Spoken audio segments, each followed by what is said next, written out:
본 방송에서 제공하는 투자 정보는 투자 판단에 대한 조언입니다. 방송에서 제공하는 주식의 가치, 가격 상승 및 가격 하락에 대해서는 방송사에서 보장하지 않습니다.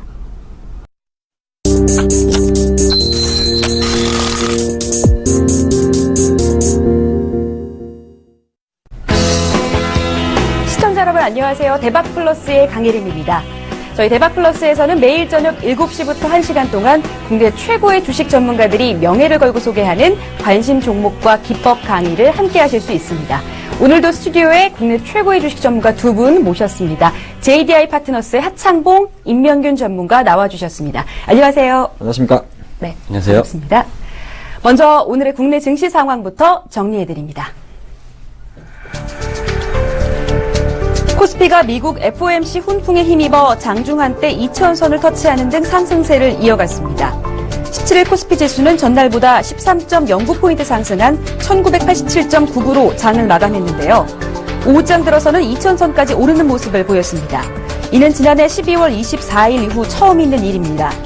이후 기관이 매도폭을 확대하면서 뒷걸음질을 쳐서 1980선에서 거래를 마감했습니다. 시가총액 상위 종목 중에서는 대장주인 삼성전자가 0.56% 상승한 가운데 삼성물산과 삼성생명, LG화학 등이 올랐고 미래에셋증권은 대우증권 인수 최종 계약을 앞두고 10.37% 급등했으며 한국금융지주도 7.61% 급등했습니다. 이번엔 코스닥 시장 알아봅니다. 전날보다 1.95포인트 하락한 691.49로 장을 마친 오늘은 업종별로는 섬유, 의류가 25.89% 급락했고 컴퓨터 서비스와 인터넷, 운송 등은 상승했습니다. 시가총액 상위 종목 중에서는 코데즈 컴바인이 하한가를 기록했고 이 밖에 셀트리온, 메디톡스, 컴투스 등이 하락하는 모습을 보였습니다. 자, 이렇게 해서 국내 증시 흐름 먼저 간단하게 정리해봤습니다. 스튜디오에 모신 두 분의 전문가 모시고 오늘장 흐름에 대해서 이야기 나눠보겠습니다. 먼저 하창봉 전문가님부터 의견 여쭤보겠습니다. 코스피 오늘 장중 2,000선을 한때 돌파를 했었는데요. 오후장 들어서는 상승폭을 반납한 모습을 보였습니다. 오늘 시장 어떻게 평가하시나요?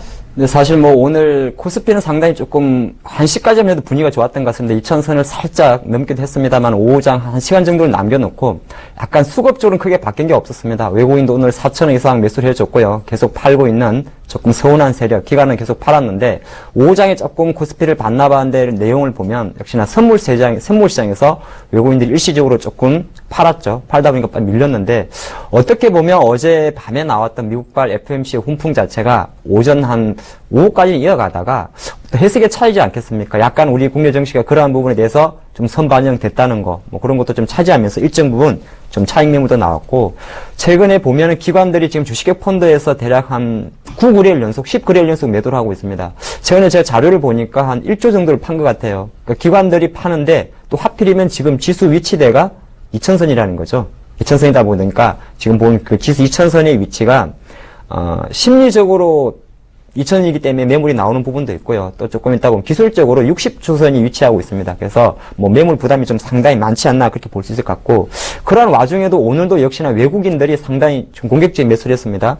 근데 외국인들 오늘 가장 많이 산 섹터가 화학주입니다. 예, 정유주라든지 이런 화학주를 가장 많이 샀고, 그리고 약간 조정을 보였던 철강주라든지 또는 금융주를 집중 매수했는데, 이 내용에서 어느 정도 확인할 수 있는 게 있는데요. 화학주나 철강주 같은 경우는 경기 회복에 대한 기대감이고, 금융주 같은 경우는 일단 금리 동결이라는 자체가 또 금융주 쪽으로는 조금 훈풍, 사실 불확실성 해소 측면에서 좀 보면 좋다. 즉 실적주 관점에서 오늘 외국인들은 금융주를 좀 담았지 않나, 그렇게 보겠습니다. 네, FOMC 영향으로 코스피가 선방했다라는 의견을 좀 주셨습니다. 이번에는 임명균 전문가님 의견도 함께 들어보겠습니다. 코스닥 시장을 좀 살펴보도록 하죠. 오늘 700선 돌파도 다소 좀 힘들어 보이는 모습이었는데요. 네, 어떻게 보셨나요? 일단 코스닥은 지금 코스피 2000과 마찬가지로 코스닥은 지금 저항선을 700으로 봐야 될 것 같습니다. 작년 8월이었죠. 작년 8월에 700선이 붕괴된 이후로 계속해서 이제 700, 695, 699 이렇게 근처에만 가면 이제 매물이 쏟아지는 어떻게 보면 학습 효과가 되어가고 있는 상황인데요. 오늘 같은 경우도 마찬가지였습니다. 700선을 찍지는 못했지만 투자자들이 인식을 하는 거죠. 아무래도 계속 저항을 받았다 보니까 700선에서는 좀 단기적으로 좀 저항을 받겠구나. 그렇다면 주식을 좀 팔자. 이런 심리들이 시장에 좀 퍼지는 것 같은 그런 모습이었는데요. 수급적으로 살펴보면 외국인들은 좀 최근에 순매수를 보이고 있습니다. 물론 코스피 시장에서도 마찬가지 움직임을 보이고 있지만 반면 아쉬운 점이 있다면 이제 기관의 매도세가 되겠는데 기관에서 펀드 환매하니까 어쩔 수 없이 팔겠다. 그건 어쩔 수 없습니다만은 기관의 매도세가 아무래도 좀 대형주 그러니까 코스닥 시가총액 대형주 위주로 좀 몰리다 보니까 아무래도 코스닥 지수 자체는 700선을 좀 강하게 돌파하기가 현재로서는 좀 쉽지 않아 보인다 이렇게 판단을 하고 있고요. 요즘 이제 지수를 말씀드리면 이제 코데지 컴바인을 말씀 안 드릴 수가 없을 것 같은데 아무래도 우리나라 지수가 시가총액 산출 방식이다 보니까 코데지 컴바인의 시가총액이 오늘 하한가 가면서 1조 5천억이 하루 만에 증가를 했어요. 물론 유통 주식수가 없고 그렇지만 시가총액은 그렇게 없어졌기 때문에 이런 것들이 코스닥 전체 시가총액이 200조라고 감안을 했을 때 코스닥 지수만 한 0.7%의 영향을 그러니까 0.7% 하락에 대한 영향을 준 것이죠. 코데지 컴바인 한 종목이요. 이런 왜곡되는 부분이 좀 계속 문제가 되고 있다고 하지만 우리는 그거는 이제 정부나 나라 거래소 차원에서 해결해야 될 문제인 것 같고요. 저희가 봤을 때는 일단 오늘 지수는 하락으로 마감을 했지만 코데지 컴바인의 영향이 있었다. 이렇게 보면 될 것 같습니다. 그래서 코스닥은 코스피하고 다르게 지수에 크게 지수 자체에 기술적인 좀 분석에 의미를 두지는 않지만 그래도 일단 700선은 좀 단기적으로 좀 저항대가 될 것이다라는 좀 전망이고요. 지수의 변동성 그러니까 하루에 급등이나 급락을 하지 않고 지수가 좀 꾸준히 안정적으로만 가준다면 개별 종목들 트레이딩하는 데는 충분히 무리가 없을 것으로 이렇게 보고 있기 때문에 아무래도 최근 시장의 안정화 단기 저항은 받겠지만 시장의 안정화 차원에서 종목별 대응 전략은 그대로 가지시면 될 것 같고요. 제가 오늘 장에서 좀 관심 있게 좀 지켜본 종목이 하나 있는데요. 성광밴드입니다. 성광밴드. 성광밴드는 주식하시는 분이면 아무래도 좀 다 아실 것 같은데 피팅주입니다. 피팅주. 조선 기자재 업종으로 불리기도 하는데요. 태광이나 하이로코리아 같이 이제 피팅주 3인방이라고 불리기도 합니다. 최근에 시장이 얼마 전부터 강했던 섹터 그러니까 OLED 업종이라든가 제약, 바이오 업종이 좀 조정을 받으면서 그동안 상승하지 못했던 조선, 철강, 건설 이런 좀 종목들이 바닥에서 좀 반등하는 모습을 보였는데요. 코스닥도 관점은 비슷합니다. 성광밴드 같은 이제 피팅주들이 실적이 사실 좋지 전방산업이 워낙에 좋지 않아서 실적이 좋지 않다 보니까 주가가 좀 하락 추세를 계속 이어왔는데요. 최근에 저점에서 좀 강하게 반등을 보이고 있습니다. 그래서 첫날 정도까지만 해도 한 기술적인 반등에 그칠 것이다. 이런 좀 전망이 우세했고요. 그렇지만 오늘 같은 경우에 좀 8% 추가로 이제 반등을 하면서 기술적인 반등이 조금은 더 이어질 수 있겠다. 그럴 가능성이 조금은 더 높아졌다. 이런 관점에서 제가 오늘 좀 특징적으로 좀 보고 있습니다. 물론 이제 낙폭과대에 따른 기술적인 반등 부분도 있지만 여전히 조선 업황 자체는 좀 부진한 상황이고요. 반면 그래도 좀 기술적인 반등에 우리가 좀 기대를 걸어볼 수 있다는 것은 성광밴드 같은 경우는 좀 납품 시스템 자체가 좀 과점화돼 있어요. 그러니까 독과점이라고 하죠. 그런 부분들 특히 태광이나 하이로코리아하고 좀 나눠먹기 이런 식의 부분도 있지만 그런 과점화가 돼 있기 때문에 업황이 조금만 좋아져도 실적이 탄력도가 충분히 좋아질 수 있겠다 이렇게 보고 있고요. 여전히 오늘 같은 경우에는 하반기 수주에 대한 기대감이 있다. 근데 여전히 아직은 기대감 수준이기 때문에 좀 기술적인 관점, 그러니까 단기 트레이딩 관점에서 만약 매매를 하신다면 한 10,000원대 초반에서 좀 접근을 하셨다가 좀 짧게 한 12,000원, 13,000원 정도로 좀 짧게 먹고 나오는 이런 식의 좀 매매 전략을 취하면 좋지 않을까 이렇게 보여집니다.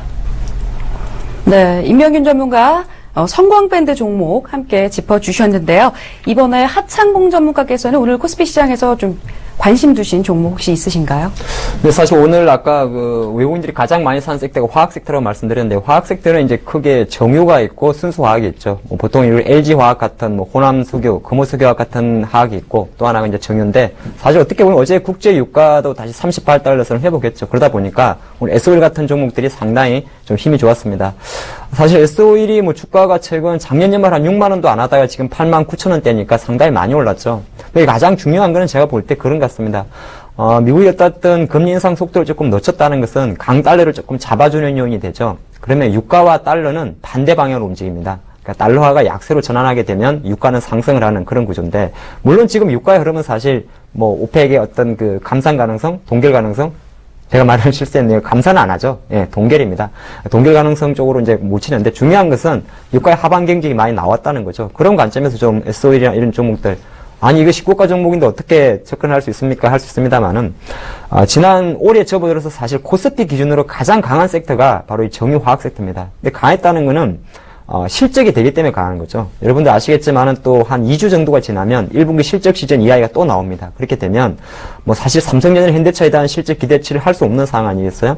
그런 관점에서 역시나 정유주에 대한 관심, 물론 국제 유가가 왔다 갔다 하기 때문에 어느 정도 약간 시세의 등락은 있을 수 있습니다만은, 전체적으로 국제 유가의 최근 그 한 35달러 정도의 지지선을 보인다는 데 조금 무게를 둔다면, 뭐 SO일이라든지 SK 이노베이션 같은 이 정유주들의 관심은 좀 계속 필요하다. 예, 그렇게 볼 수 있겠습니다. 네, 이렇게 해서 국내 증시 흐름 두 전문가분들의 의견 함께 들어봤습니다. SO일과 성광밴드 여러분들도 관심 가져보시면 좋을 것 같습니다. 첫 번째 기법 강의 어떤 분이 준비하고 계신지 화면으로 먼저 만나보시죠. 첫 번째 기법 강의는 차트에서 맥을 짚는 고수 임명균 전문가입니다.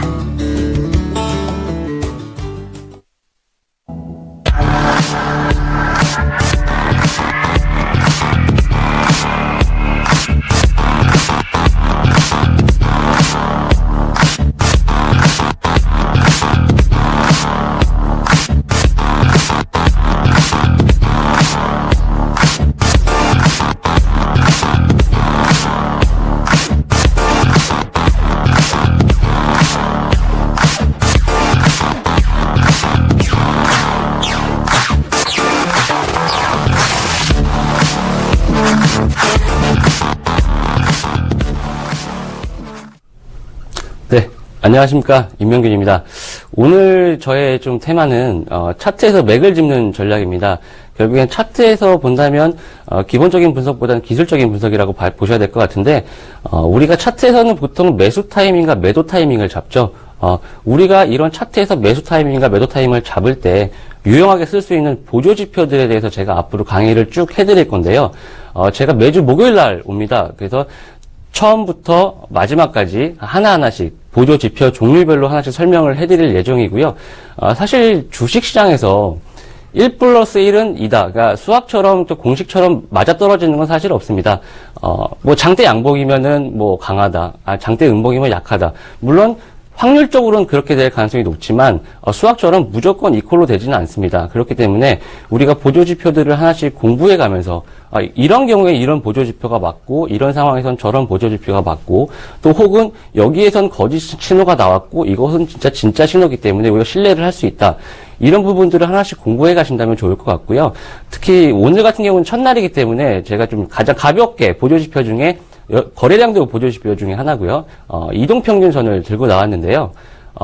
앞으로 계속해서 조금 더 어렵게, 뭐, 예전에 학교 다닐 때 공부할 때를 생각하시면 될 것 같은데, 처음에는 뭐 더 센 뺄셈부터 좀 배우지만, 나중에는 진짜 미분이나 적분까지도 이렇게 배우게 되죠. 그래서 처음에는 조금 가볍게 갈 거고요. 앞으로 계속 가다 보면 점점 더 어렵게, 대신에 이게 어려워질수록, 여러분들이 하나하나 익혀가는 게 어려워질수록, 나중에 활용폭은 충분히 크다는 거, 이런 거 분명히 좀 아셨으면 좋겠고요.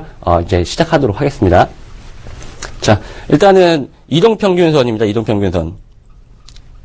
자, 이동평균선이죠. 이동평균선의 정의를 보면 여러분들이 당연히 아실 거예요. 이동평균선 누가 몰라. 그냥 각 이동평균선, 그러니까 종가의 평균을 낸 거예요. 5일선이면, 예를 들어서 5일선이면 5일 동안의 주가 평균선, 20일선이면 20일 동안의 주가 평균선, 60일이나 120일선도 마찬가지고요.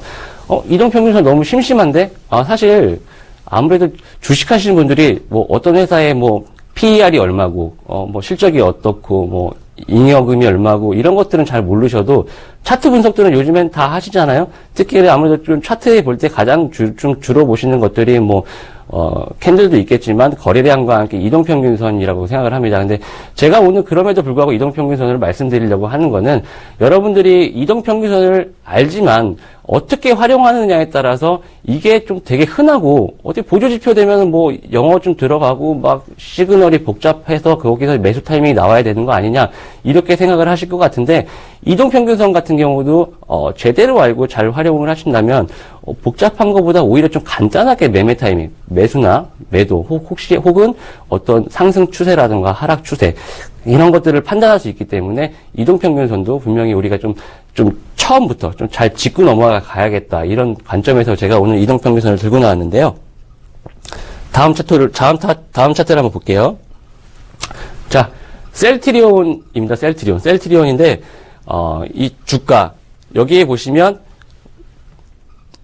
이제 이런 것들이 이동평균선이죠. 그래서 가장 가벼운 녹색이 5일 이동평균선, 그 다음이 21선, 61선, 121선입니다. 이거는 그러면 보통 여러분들이 HTS를 들어가면 기본적으로 이렇게 세팅이 되어 있어요. 대부분의 증권사 HTS들이 그렇습니다. 5일선, 21선, 61선, 121선. 물론 이제 어떤 투자자에 따라서는 11선을 보기도 하고 30일선을 보기도 하고 그거는 이제 각자의 기준이 있겠지만 우리가 이동평균선에 대해서 공부를 하려면 기본적으로 사람들이 많이 보는 것들 여러분들도 당연히 비슷한 걸 본다고 생각을 하고 있고요. 그렇기 때문에 제가 가장 기본적인 세팅, 5일선, 21선, 61선, 121선, 이 이동평균선을 가지고 제가 오늘 좀 설명을 드리려고 하는데, 아무래도 좀 셀트리온 차트를 보시면, 제가 이동평균선을 좀 두껍게 칠한다고 했는데, 좀 얇아 보일 수도 있어요. 근데 아마 여러분들한테는 좀 보이실 거라고 생각하는데, 보이는 대로 5일선은 좀 가벼워요. 아무래도 5일 동안이니까 주가의 움직임을 좀 잘 추적하죠. 상대적으로 21선, 왜 5일일까요? 5일 같은 경우에는 일주일이지만 우리가 이제 트레이딩, 그러니까 거래일이죠. 거래일은 월, 화, 수, 목, 금 5일입니다. 그래서 5일선이 일주일 동안에 좀 주가 추이를 보여주는 선이라고 보시면 될 것 같고 마찬가지 21선도 마찬가지입니다. 21선도 한 달을 보통 거래일을 20일 정도로 생각하시면 20일은 1개월이 되겠죠. 그래서 일주일선, 1개월선, 60일이면 3개월선 이렇게 보시면 될 것 같아요. 근데 특히 주식 같은 경우에는 5일이나 한 달도 중요하지만 3개월이 중요합니다. 왜?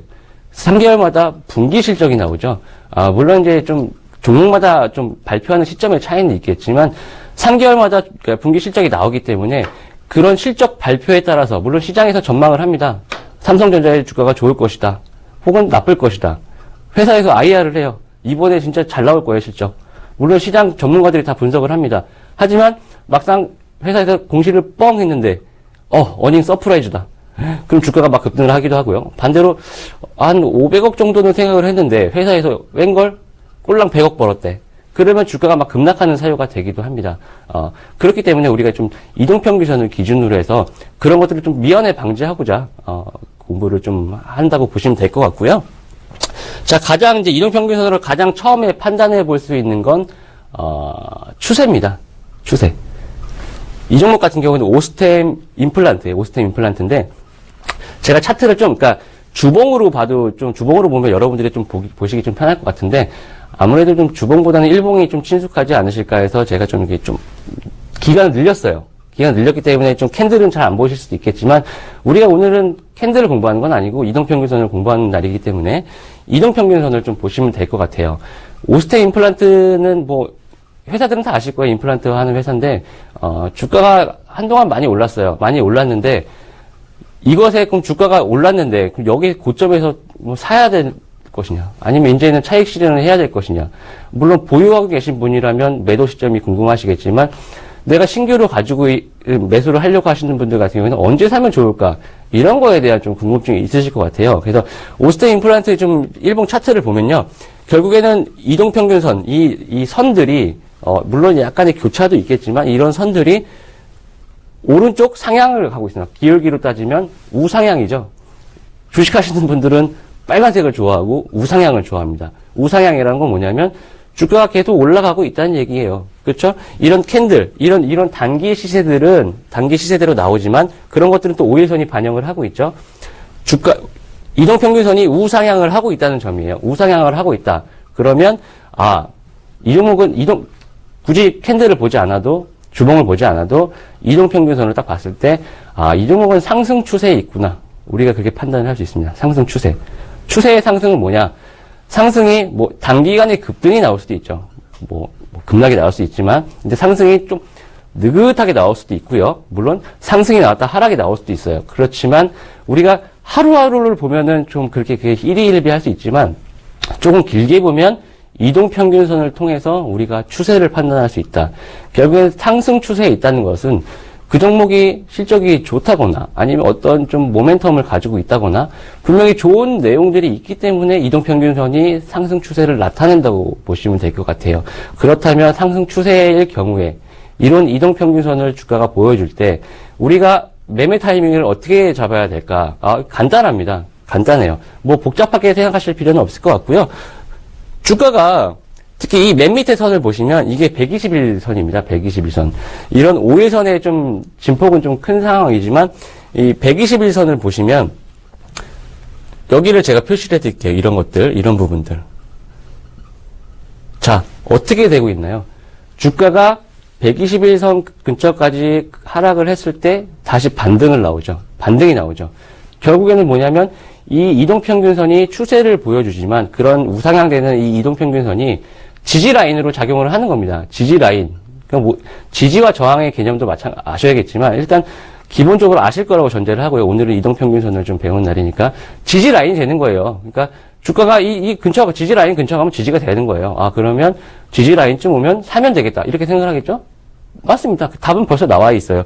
이런 지지라인들에서 반등을 할 때, 이런 동그라미들이 좋은 매수 타이밍이 되는 것이죠. 그렇죠? 근데 반대로 내가 좀 언제까지 들고 있어야 되나? 매도 타이밍을 잡자. 매도 타이밍을 잡을 때는 이런 상승 추세의 종목 같은 경우에는 두 가지입니다. 첫 번째는 매수 자리가 매도 자리가 될 수 있어요. 무슨 말이냐? 우리가 이런 지지력들을 확인을 했기 때문에 이 지지력들은 우리가 좀 신뢰할 수 있는 매수 타이밍이 되는데 반대로 주가가 이런 경우에 이렇게 하락을 해버렸어요. 예를 들어서 이렇게 이동평균선 강하게 이탈을 했다. 그러면 지지라인의 의미가 없어지는 거죠. 그것은 신뢰도가 떨어지는 겁니다. 기술적인 분석상. 그렇게 되면, 이동평균선을 하향 이탈했을 때가, 기술적으로는 매도 타이밍이 되겠죠. 그렇죠? 그러면 지나고 나야지 이게 이탈한지 알 수 있지. 이탈했다가 다시 올라갈 수도 있지 않느냐. 그래서 좀 여러분들에게 하나 팁을 드리자면,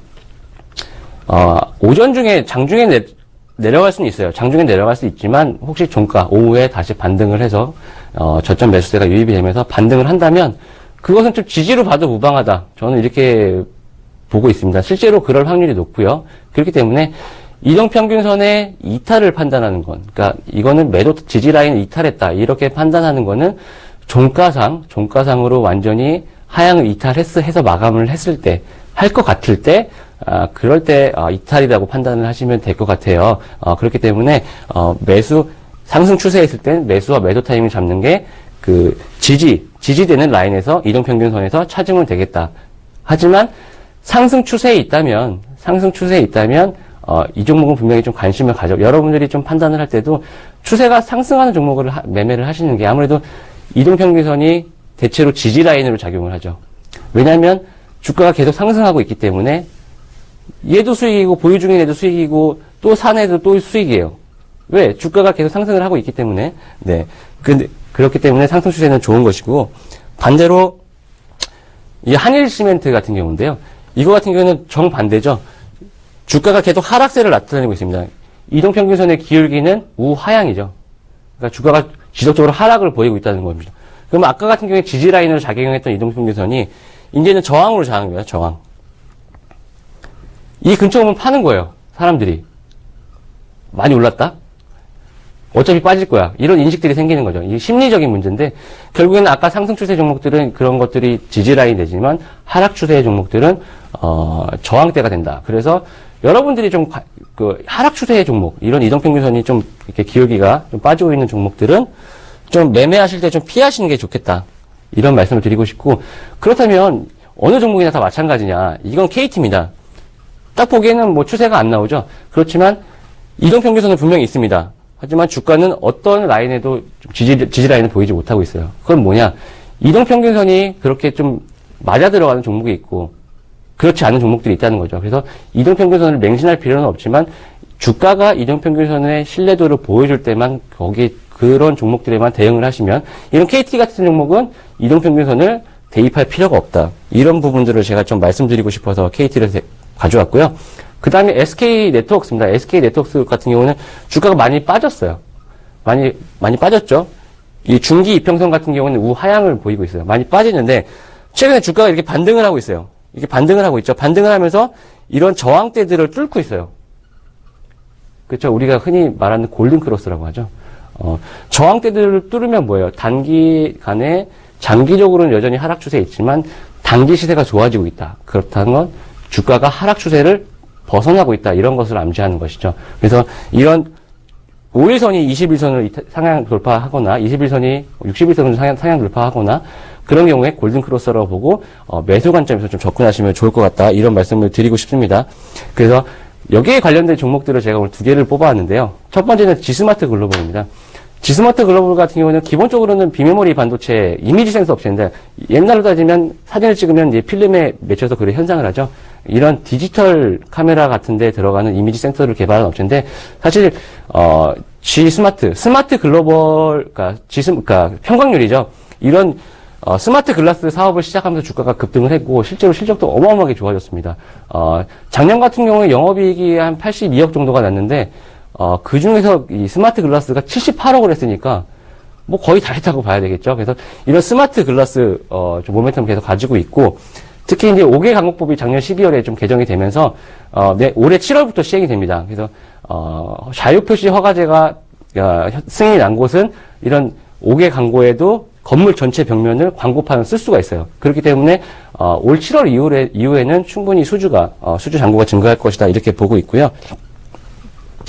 그래서 제가 이제 말 그대로 지스마트 글로벌도 아까 우리가 처음에 공부했던 오스템 임플란트처럼 추세적인 상승을 보여주고 있어요. 이런 이평선들에서 지지력이 확인이 되고 있죠. 그렇기 때문에 좀 매수 관점에서 좀 바라보면 좋을 것 같고요. 목표가는 좀 중기적인 상승 추세에 있기 때문에 중기적으로 한 4만 원 정도 제가 제시를 해드리겠고, 손절가는 다소 상대적으로 짧게, 이평선이 지지 라인이니까 이평선 정도를 손절가를 잡고 한 26,000원 정도를 잡고 매매를 해보시면 좋을 것 같고, 제가 또 하나를 더 갖고 나왔습니다. 벽산입니다. 벽산 같은 경우에는 건자재 업종입니다. 건자재, 그러니까 건축 자재죠. 건설주하고는 좀 다르게 보셔야 돼요. 건설주하고 다르게 보시고, 건자재 업종 같은 경우에는 실적 모멘텀들을 분명히 가지고 있어요. 뭐 한샘이라든가 현대리바트, 대림 비엔코, 벽산 이런 것들은 같이 보시면 될 것 같은데, 특히 벽산 같은 경우에는 좀 단열재 시장을 좀 주력으로 하고 있어요. 집을 짓거나 어디 뭐 배를 만들거나 뭘 하더라도 단열재는 들어가게 되죠. 보온을 해야 되기 때문에 그런 단열재, 특히 수익성이 좋은 무기질 단열재 수요가 좀 증가가 되고 있고요. 조선 선박에도 이제 단열재 들어가는 것들, 집에도 들어가는 것들, 이런 것들이 좀 사업 포트폴리오가 좀 안정적으로 돼 있어요. 어느 한쪽에 치우치지 않고. 그렇기 때문에 좀 긍정적으로 바라봐도 좋겠다. 그리고 실적 부분에서도 분명히 좀 좋아지고 있고요. 특히 작년 같은 경우도 장사를 잘했죠. 근데 올해 같은 경우에는 더 좋아질 것이다. 특히 자회사 같은 경우에는 뭐 벽산 페인트라든가 하츠 이런 데들의 자회사들의 실적 성장도 동사에는 반영이 될 거기 때문에 긍정적인 관점에서 바라보셔도 좋을 것 같고요. 벽산은 그러니까 지스마트 글로벌처럼 상승 추세라기보다는 이런 단기적으로 골든 크로스가 발생을 하고 있습니다. 결국에는 뭐냐면 하락 추세에서 잠깐의 추세 전환이 나올 수 있는 가능성이 있다. 우리가 이평선을 그렇게 공부를 했죠. 그래서 지스마트 글로벌 같은 경우는 약간 좀 중기 관점에서 바라보시면 될 것 같고요. 벽산 같은 경우에 좀 단기 관점에서 바라보셨으면 하는 좀 마음에서 제가 오늘 들고 나왔습니다. 그래서 내 성향에 맞게 매매를 하시면 돼요. 단기가 좋다 그러면 단기를 하시고, 중기가 좋다 하면 중기를 하시면 되는데, 매수가 같은 경우에는 8,000원 초반대에서 하시면 될 것 같고요. 목표가는 상대적으로 짧죠. G스마트 글로벌보다. 아무래도 단기이기 때문에 한 9,500원 정도, 그리고 손절가는 한 7,400원 정도로 좀 단기 관점에서, 골든 크로스 관점에서 좀 접근하시면 좋은 매매가 될 수 있지 않을까 이렇게 생각을 합니다.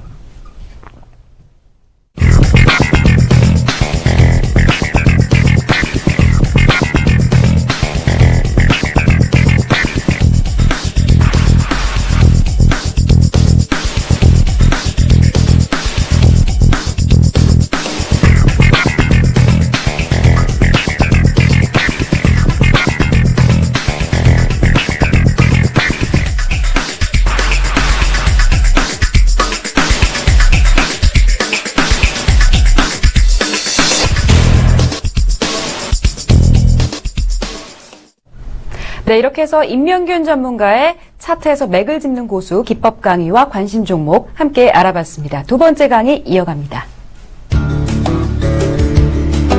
두 번째 기법 강의의 주인공은 성공 투자의 정도를 걷는 차티스트 하창봉 전문가입니다.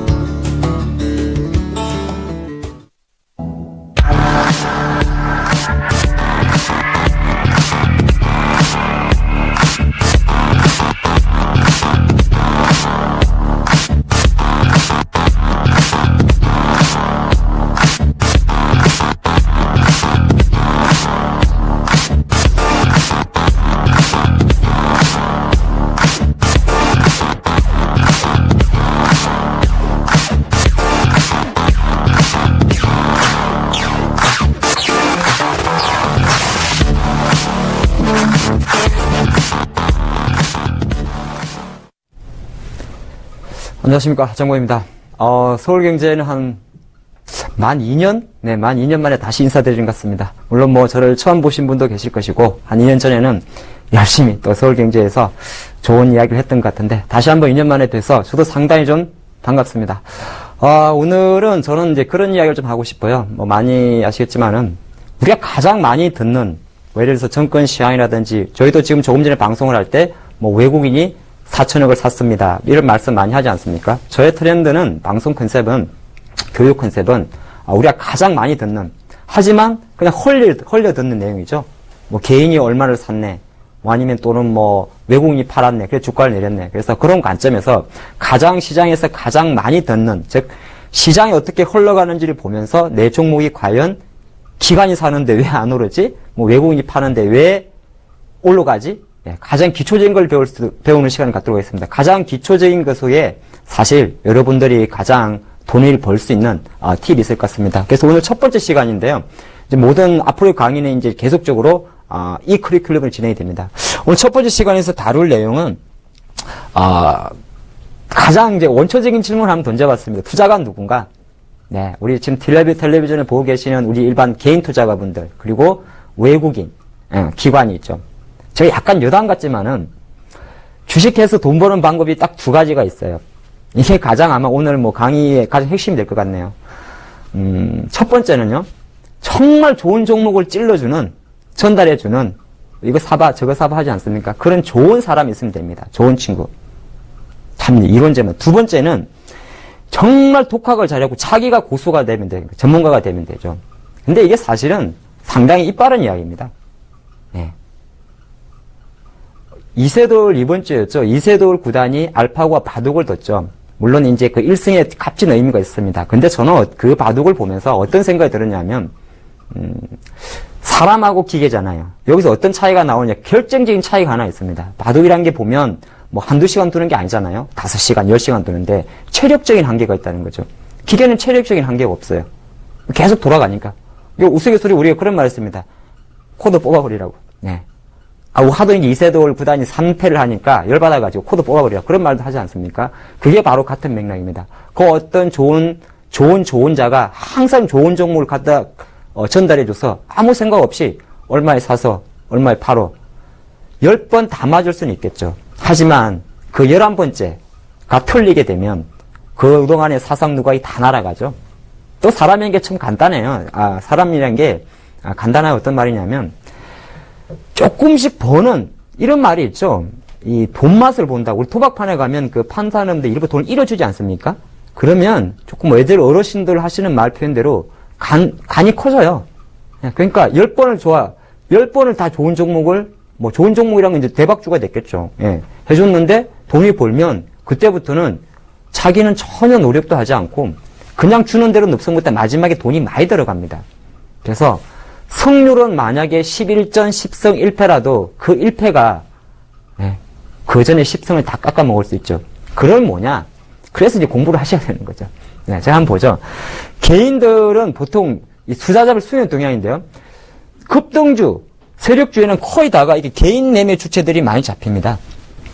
네. 뭐 급등, 물론 기관들도 있긴 있는데 이 급등주의 표현은 뭐냐면 우리가 보통 이야기할 때 단기적으로 뭐 50%, 100%를 말하죠.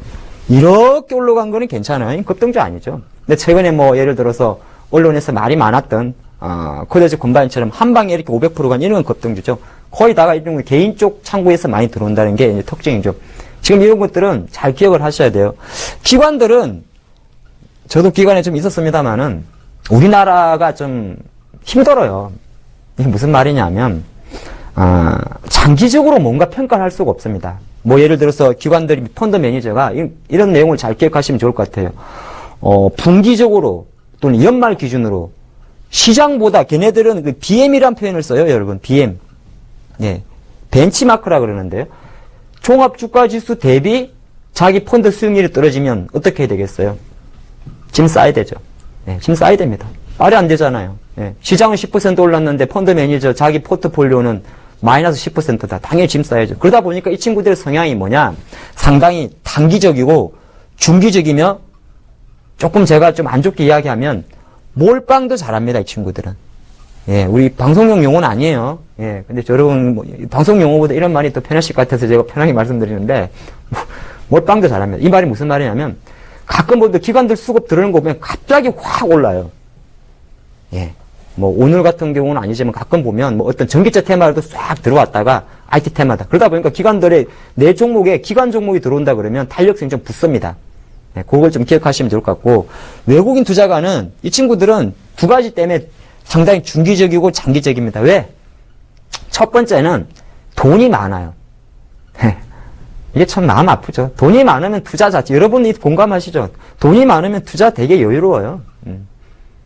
10,000원에 사고 5,000원에 사고 다 할 수 있어요. 우린 돈이 없기 때문에 10,000원에 사고 5,000원에 사면 욕을 하죠. 물타기 하지 말라고. 근데 외국인은 가능해요. 그만큼 투자 성향이 작은 대성입니다. 그럼 여기서 우리가 중요하게 생각할 게 뭐냐면 내가 갖고 있는 종목에 개인이 자꾸 매수가 들어온다. 항상 그런 건 아닙니다. 예, 조금 이제 통괄적으로 제가 이렇게 말씀드리는데 내 종목의 주가는 좀 안 올라가더라도 외국인이 계속 들어온다면 조금 시간은 걸리겠지만 올라갈 수 있는 확률이 좀 높다는 거죠. 또 거꾸로 내 종목이 기관이 계속 팔고 있어요. 기관이. 근데 주가가 이렇게 내려가는데 기관들이 매일 팔아요. 그러면 어떤 이야기죠? 기관들 아까 제가 뭐라고 그랬죠? 단기적이고 중기적이니까 빨리 내려가는 거예요. 2월달에 코스맥스 그랬습니다. 그냥 막 퍼부었잖아요. 코스맥스. 2월달에. 자, 그렇게 보시면서 전체적으로 이제 투자가들이 갖고 있는 걔네들의 습성을 이해되셨죠? 네, 아셔야 돼요. 알고 나면 이제 그 다음부터 하나 보도록 하겠습니다. 오늘자 자료가 될 것 같은데요. 오늘자 자료를 보면 오늘 제가 장중에 발췌한 내용입니다. 그래서 보니까 오늘 장중에 딱 보면 대충 답이 보이죠, 여러분. 오늘도 개인들은 오늘 개인 잘했어요. 좀 잘했다고 봐요. 예, 코스피 시장에서 이게 이제 오늘 종가 기준은 아니고 제가 한 12시쯤 기준인데 2천억 정도를 팔았습니다. 그러면 여기서 딱 보면 우리가 이 투자자별 매매 동의하는 거는 여러분들 HTS도 듣지만은 어떤 정권 방송에 나옵니다. 오늘 외국인이 사네. 그러면 딱 하나만 보면 되죠. 그래서 코스피, 코스닥, 선물, 여기까지는 뭐 설명 안 드려도 전부 다 외국인은 상방 베팅을 했다는 겁니다. 네, 그래서 장중 올라갔다는 거. 요것만 보고 있으면 이게 이제 오늘이 될 수도 있고 내일이 될 수도 있겠죠. 기관들은 역시나 팔았다는 거죠. 다 파란색이잖아요. 코스피도 코스닥도 뭐 선물도. 그럼 조금 전에 말씀드렸던 걸 리뷰를 해보면 외국인은 지금 오늘 뭐 2,000원 선에서 조금 저항을 받았지만은 장기적으로 그래도 시장에 대해서 우호적으로 생각하는 거고 이 기관 친구들은 지금 3월이잖아요. 예, 3월이죠. 그럼 뭐가 있냐면 물론 분기 평가를 하지는 않습니다. 펀드를. 하지만 이 기관 우리가 윈도우 드레이션이라는 말을 많이 들어볼 건데 항상 매월 말이 되게 되면 그래도 뭔가를 맞춰야 돼요. 펀드 운영 보고서 3개월마다 날아오는 거 아시죠, 여러분? 네. 그렇기 때문에 기준가 산정을 위해서 기관들은 2천 되면 계속 파는 겁니다. 이것 자체가 시장이고 종목이다, 그렇게 보시면 좋을 것 같고요. 제가 그래서 과연 이 친구들이 뭘 사고 팔았는지를 좀 봤습니다. 최근 5일 동안에 기관들이 사고 판 종목을 보니까 실제적으로 개인 같은 경우는요, 최근 5일인 어제 기준이에요. 이 종목을 보면 대충 보여요. 개인들은 제가 아까 뭐라 그랬죠? 좀 거꾸로 한다 그랬죠? 가장 많이 산 게 코덱스 인버스입니다. 이게 조금 낯설 수는 있어도 이건 내려가야 먹는 거예요. 수익이 나는 거. 지수 내려가라 이거죠. 근데 개인들이 이거를 일주일 동안에 가장 많이 샀어요. 근데 장이 어쨌죠? 올라버렸죠. 그 다음에 가장 많이, 세 번째로 많이 산 게 하이닉스입니다. 네, 하이닉스. 하이닉스를 한번 보도록 하죠. 뭐 다른 걸 많이 보실 필요는 없을 것 같아요. 하이닉스 차트입니다. 네, 제가 지금 최근 5일이라고 말씀드렸잖아요. 그러니까 이거는 개인이 사서 내려간 게 아니라 거꾸로 기관이 파는데 개인이 산 거예요. 이해되시죠? 그러니까 차트를 보는 것도 있으면 항상 차트를 보면서 여러분들이 차트 공부하면서 수급 공부도 같이 하시는 거죠, 오늘은. 이게 뭐 차트는 또 뭐 5월 순위 깨졌네 이런 기본적인 것도 있습니다만은 기관 외국인 그리고 하이닉스 같은 종목들을 누가 매매하겠습니까, 여러분? 외국인이나 기관이 많이 가지고 세계 최대 반도체 회사 아니겠습니까? 근데 개인이 사고 있다. 당연히 그거 하면 안 봐도 돼요. 개인이 누구한테 샀겠어요, 물량을? 기관한테 샀겠죠. 그럼 기관이 팔았다는 겁니다. 그래서 최근 5일 동안 보니까 역시나 하이닉스가 내려가는 데는 꼭 개인이 사서 내려갔다는 말씀은 안 드리는데 결과론적으로 개인만 사가지고는 주가가 어렵다 이렇게 볼 수 있을 것 같고요. 그럼 두 번째 걸 한번 보도록 하죠. 하이닉스 매매 동향 제가 표시 조금 하면 여러분이 좀 작을 수 있습니다만은 말씀드리죠. 정말 꼭지에 팔았어요. 31,950원에. 이때 150만 주 잘 팔았어요. 그런데 그 다음부터 보면 3만원 땅 3월 8일날 3만원대 내려오니까 그때부터 열심히 삽니다. 계속 29,000원대까지. 근데 상대편이 있잖아요. 여기 보이시죠? 10%였지 않습니까? 기관, 증권사, 운용사 다 판다는 거죠. 물론 앞으로 주가 어떨지는 몰라요. 이게 틀이 바뀌면 올라갈 겁니다. 똑같아. 요 날도 개인이 많이 틀어버리니까 올라갔지 않습니까? 단기적으로 보면. 그래서 일단 개인이 사게 되면 주가가 무조건 내려간다는 게 아니라 일단은 하이닉스 같은 경우는 기관이 팔았기 때문에 내려갔다. 이렇게 정리할 수 있겠네요. 그럼 다음 화면을 좀 보도록 하겠습니다. 최근 5일 동안 외국인은 뭘 샀느냐? 최근 장이 외국인이 주도했으니 볼 수 있죠. 어제 기준입니다. 삼성전자를 가장 많이 샀어요. 네. 금액 기준이니까 우측 수치가 맞는데 그 다음이 네이버, 현대차 이런 종목인데 현대차는 별로 움직임이 없었지 않습니까? 삼성전자도 한 128만 원까지 왔는데 그러면 과연 2번 예 우리가 아는 좀 네이버의 주가 흐름을 한번 보도록 하죠. 네이버 같은 경우가 역시나 오늘은 조금 빠졌어요. 빠졌지만 어쩔 보면 확실히 어느 정도 올라가는 흐름을 보였다는 게 볼 수가 있죠. 외국인 네이버가 조금 심심하긴 했습니다. 우리 일반 투자가분들 중소형주 하시는 분들이면 60만 원 하던 네이버가 65만 원 갔는데 주당 5만 원인데 이게 수익이야? 이럴 수 있죠. 하지만 큰 주식이기 때문에 대형주 베팅을 할 수가 있죠. 그게 핵심입니다. 자, 그러면 다음으로 과연 수급은 거의 대동소이하겠죠. 외국인 순매수기 때문에 외국인들이 쭉 들어온 것이 네이버입니다. 기관들이 뭐 했는지를 바로 보도록 하죠. 기관들은 진짜 너무했어요. 기관들이 가장 많이 성공 종목은 일단 기관들은 종목은 자신이 없었어요. 그래서 뭘 했냐면 아까 개인과 거꾸로입니다. 코덱스 레버리지라 그래서 지수가 상승하면 수익이 나는 걸 샀어요. 그러니까 이 친구들이 아까 제가 그러면 얍삽한 거예요. 요거 사가지고 펀드를 맞춰놓고 주식은 냅다 판 거죠. 기관들은. 그래서 지금 기관 펀드가 계속 기관 매도가 나오도 장은 올라갔던 이유가 기관들은 이 레버리지를 샀기 때문입니다.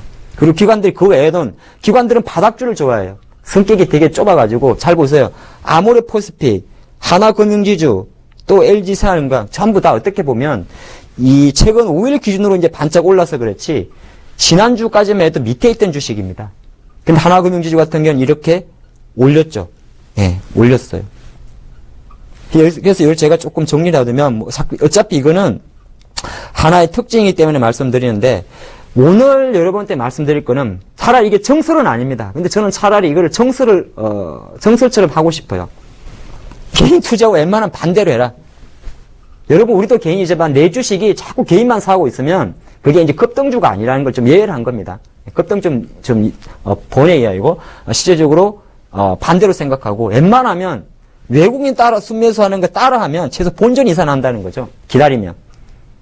예, 그래서 항상 내 첫 종목에, 외국인이 들어온지를 좀 보시면 되는데, 왜 그런지를 보면, 역시나 외국인들은 어느 정도 투자 성향이 중기적이고, 기간은 좀 단계적이다. 즉, 무슨 말이냐. 와, 오늘 외국인 매수가 들어왔다고 갑자기 주가가 급등하는 건 아니다. 좀 천천히 갈 수 있다. 그렇게 생각하시면 되는 것이고, 기관들이 오늘 만약에 갑자기 확 들어오면, 내일 정도 조금 놀러 갈 수 있겠는데, 예, 요런 관점에서 보시면 좋겠죠. 자, 그러면, 다 좋다, 이가. 종목 하나 보도록 하죠. 오늘 기관들이 가장 많이 손 종목입니다. 네, 외국인이군요. 양매수가 들어왔는데, 많이 아시겠지만 비아트론입니다. 워낙 이제 올레드, OLED 관련주가 상반기에 뜨겁기 때문에 여러분들이 제가 동일한 설명을 안 드려도 될 것 같아요. 국내 최대 열처리 인라인 장비업체입니다. 그러니까 장비업체로 보시면 좋을 것 같아요. LG 디스플레이 쪽으로 사실은 주 매출처입니다. 근데 LG가 올해 1월 달에 한 8천억 정도 8세대 라인을 투자한다고 했죠. 설비 투자가 들어가면 당연히 이 장비업체들은 무조건 정설이 들어갑니다. 두 번째가 사실 이게 더 크죠. 예. 애플 같은 애들이 이제 내년도부터는 실제적으로 플렉스블 OLED를 아이폰으로 출시한다는 계획이 있죠. 그렇게 흘러갈 수밖에 없어요. 제가 지난번에 왜 그 VR이라고 많이 2월 달에 들어보셨죠? 모바일 월드 콩글레스에서. 이번에 그 LG G5 같은 경우도 360도 VR 같은 게 있지 않습니까? 가상현실이라 그러죠. 뭐 안경 같은 거 쓰고. 그거 하려고 그러면 LCD는 안 되죠. 기존은 다 LCD였거든요. 그 전부 다 OLED로 바꿔야 됩니다. 네, 그 관점에서 좀 보시면 좋을 것 같고, 차트는 여러분들은 일반인들은 잘 쓸 거 못할 주식이에요. 기존에 이게 망각이 되는 이 월봉입니다. 어떻게 보면 최고점이에요, 최고점. 그런데 관성의 힘이라는 게 있습니다. 월봉 보면 너무 많이 올랐잖아. 주가는 밑에서부터 계산하는 게 아니라 속도로 보면 계산하면 됩니다. 이는 월봉이잖아요. 근데 제가 생각할 거는 저 라인을 뚫어버렸다는 거죠. 24,000원대를. 그럼 조금 더 일봉으로 보도록 하죠. 일봉으로 보게 되면 이렇게 보면 또 좀 편안하시죠, 여러분. 이게 바로 주식이에요. 그래서 지금 보면 약간은 요 저항 라인이 갖고 있어요. 이렇게. 지금 오늘 종가 수준 정도가 될 것 같으면 26,500원 정도가 되는데 아마 올라가면 또 한번 얻어맞겠죠. 예. 어디서 맞으면 어떻습니까, 여러분? 아까 월봉의 상이다. 얘는 지금 돌리는 그림이잖아요. 그래서 가격 전략을 보면 일단은 오늘 종가가 26,250원인데 굳이 내일 좀 갭상승한다고 달라붙을 필요는 없을 것 같고요. 오늘 종가보다 낮은 가격에 매수를 하시게 되면 일단은 심리적인 가격도 있습니다만은 단기적으로 한 20% 정도 되겠죠. 그냥 3만원 정도 목표가 잡으시면 되고 손절가가 중요한데요. 제가 손절가는 퍼센테이지를 계산하지 않습니다. 딱 요 위치. 요게 이제 1월 달에 잠깐 저점 형성했던데 요 가격이 한 22,000원 되고 아마 매수가 대비해서 한 10% 조금 초과되는 것 같습니다. 그래서 기술적으로 봤을 때는 어느 정도 단기 저항은 있는데 이런 주식이 계속 가고 지금 외국인 순매수가 들어오는 섹터이기 때문에 비아트로는 계속 좀 관심이 필요하다 그렇게 보면서 오늘의 강의는 마치도록 하겠습니다. 감사합니다.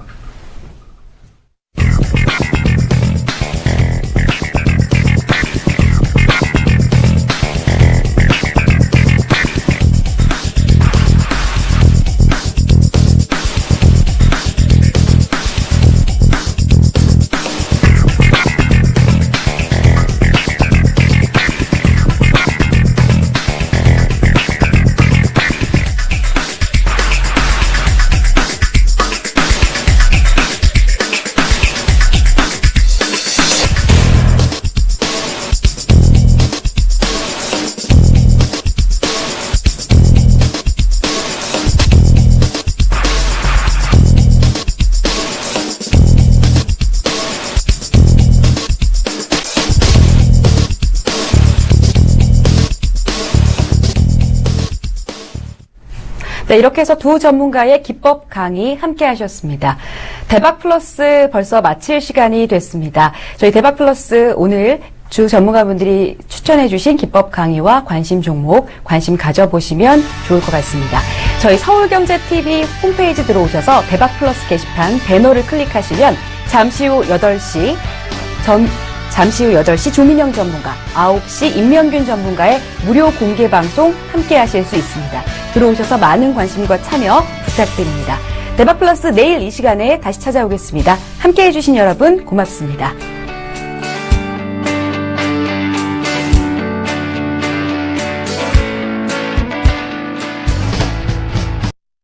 본 방송에서 제공하는 투자 정보는 투자 판단에 대한 조언입니다. 방송에서 제공하는 주식의 가치, 가격 상승 및 가격 하락에 대해서는 방송사에서 보장하지 않습니다.